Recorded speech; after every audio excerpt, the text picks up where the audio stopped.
ప్రతిపక్ష పాత్రను పోషించడంలో రాష్ట్ర బీజేపీ నాయకత్వం కొంత అలసత్వంగా ఉందా? కాంగ్రెస్ సర్కార్పై ఉన్న వ్యతిరేకతను క్యాష్ చేసుకోవడంలో విఫలమైందా? ప్రజా సమస్యలపై పోరాటం చేయడంలో సరైన పందాలో ముందుకు పోలేదా? అంది వచ్చిన అవకాశాలను అందిపుచ్చుకోవడంలో ఎక్కడ వెనుకబడింది? దూకుడు పెంచాలంటే పార్టీలో ఎలాంటి మార్పులు అవసరం? అధిగమించాల్సిన సవాళ్లు ఏంటి? ఈ స్టోరీలో చూద్దాం.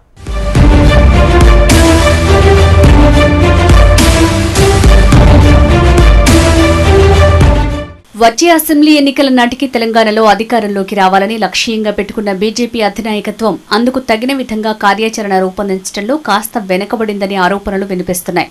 ప్రస్తుతం కిషన్ రెడ్డి పార్టీ చీఫ్గా బాధ్యతలు నిర్వహిస్తున్నారు. అయితే ఆయన కేంద్ర మంత్రి కూడా కావడంతో రాష్ట్ర రాజకీయాలపై ఎక్కువగా దృష్టి పెట్టలేకపోతున్నారు.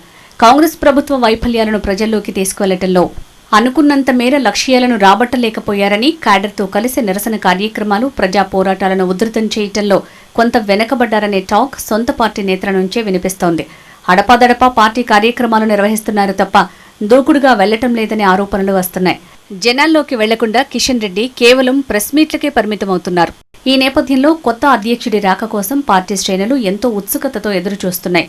కానీ అదిగో ఇదిగో అంటూ కాలయాపన చేస్తున్నారు తప్ప ప్రకటన వెలువడింది లేదు.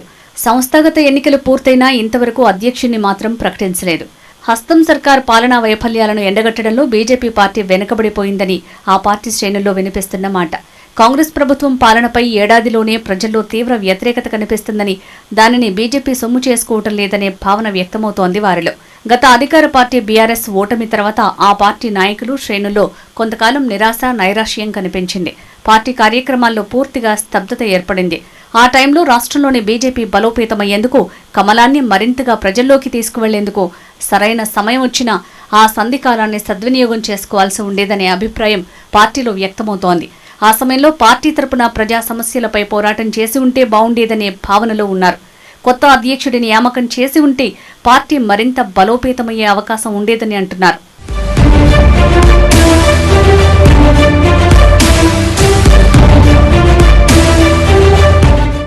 నిధుల కొరతతో ఒక విడత రైతు భరోసా ఇవ్వలేదు ప్రభుత్వం. అందరికీ రుణమాఫీ అన్న లక్ష్యం కూడా నెరవేరలేదు.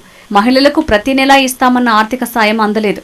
కళ్యాణ లక్ష్మి పథకంలో నూతన వధువుకు తులం బంగారం, హైడ్రా కూల్చివేతలు, మూసీ పునరుజ్జీవం అంశాల్లో అనుకున్న స్థాయిలో మైలేజ్ సాధించడంలో కొంతమేర విఫలమైనట్టు పార్టీ వర్గాల్లో జరుగుతున్న చర్చ.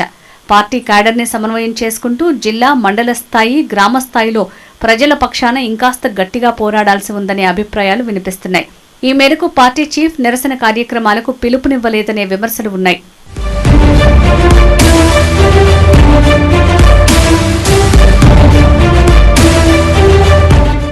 కొంతకాలంగా ప్రధాన ప్రతిపక్షం బీఆర్ఎస్లో దూకుడు కనిపిస్తోంది. ముఖ్య నాయకులు, లీడర్లు, కార్యకర్తలు ప్రజల్లోకి వెళ్లటం ఆ పార్టీలో కొత్త ఉత్సాహం కనిపిస్తోంది.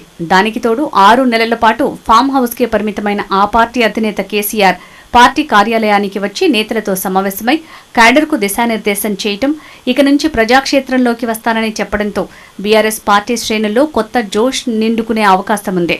ప్రతిపక్ష పార్టీగా బీఆర్ఎస్ ఇంకా స్పీడ్ పెంచితే అది బీజేపీకి మరో సవాలన్నట్టే. ఒకే టైంలో ప్రభుత్వంపైన, మరోవైపు బీఆర్ఎస్ పార్టీపైన ఫోకస్ పెట్టాల్సి ఉంటుంది. తెలంగాణ బీజేపీలో సంస్థాగత ఎన్నికలు పూర్తయ్యాయి. ఢిల్లీ ఎన్నికల్లో పార్టీ అఖండ విజయం సాధించడం తెలంగాణ బీజేపీలోనూ సమరోత్సాహాన్ని నింపినట్టయింది. కాబట్టి త్వరలోనే రాష్ట్ర అధ్యక్షుడి ప్రకటన ఉండే అవకాశం ఉందని అంటున్నారు. ఇప్పటికే పార్టీలో పలువురు సీనియర్ నాయకులు అధ్యక్షుడి రేసులో పోటీ నెలకొన్న నేపథ్యంలో ఎవరు సారథి అవుతారనే దానిపై రాష్ట్ర పార్టీ నేతల్లో స్పష్టత లేదు. ఈసారి అధ్యక్ష బాధ్యతలు మహిళలకు ఇస్తారా, లేక బీసీలకు ఇస్తారా, లేదా మరో వర్గానికి ఇస్తారా? ఇప్పుడున్న పేర్లకు తోడు మరో కొత్త పేరు తెరమీదికి వస్తుందా అనేదే ఇప్పుడు అందరి మదిని తొలుస్తున్న పెద్ద ప్రశ్న.